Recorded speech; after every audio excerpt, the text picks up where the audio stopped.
तर राज्यातल्या अंगणवाडी सेविकांचं सुद्धा आजपासून धरणे आंदोलन आहे।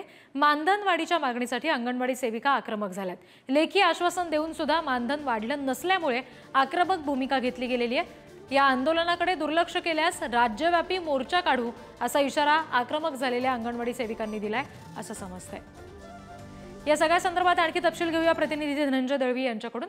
धनंजय, काय नेमकी अंगणवाडी सेविकांची सध्याच्या क्षणाला मागणी आहे, कारण हा मोर्चा आता आणखी उग्र करण्याचा इशारा सुद्धा ते देत आहेत।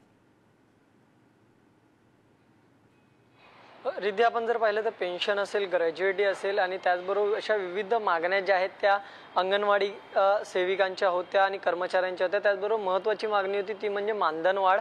आणि या सगळ्या संदर्भात त्यांनी 52 दिवसाचं राज्यव्यापी आंदोलन केलं होतं आणि त्यानंतर राज्य सरकारने त्यांच्यासोबत लेखी जे आहे आश्वासन दिलं होतं आणि ते आश्वासन देऊन 7 महिने झालेत आणि तरी देखील जे आहे अद्याप कोणतीही गोष्ट जी आहे ती राज्य सरकारकडून झालेली नाहीये। त्यामुळे पुन्हा आजपासून जे आहे अंगणवाडी सेविका आणि कर्मचारी जे आहेत त्यांनी आंदोलनाची हाक दिली आहे आणि येत्या काळात जर पुन्हा या आंदोलनाची जर दखल घेतली नाही राज्य सरकारने तर पुन्हा एकदा राज्यव्यापी उग्र आंदोलन जे आहे ते अंगणवाडी सेविका आणि कर्मचाऱ्यांकडून करण्यात येईल असा इशारा देखील त्यांनी दिलेला आहे। त्यामुळे आजच्या आंदोलनाकडे लक्ष लागलेलं आहे की आजचं आंदोलन आणि राज्य सरकार त्याची दखल घेतंय का हे पाहणं तितकंच महत्त्वाचं असणार आहे। रिद्धी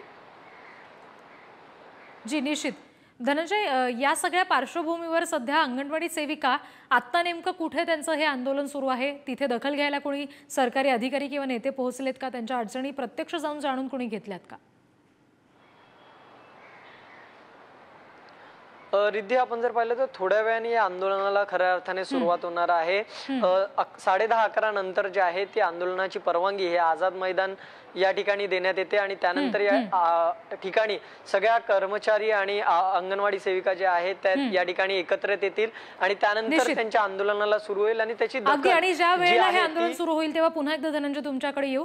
तुम्ही आमच्याशी असेच जोडलेले राहा।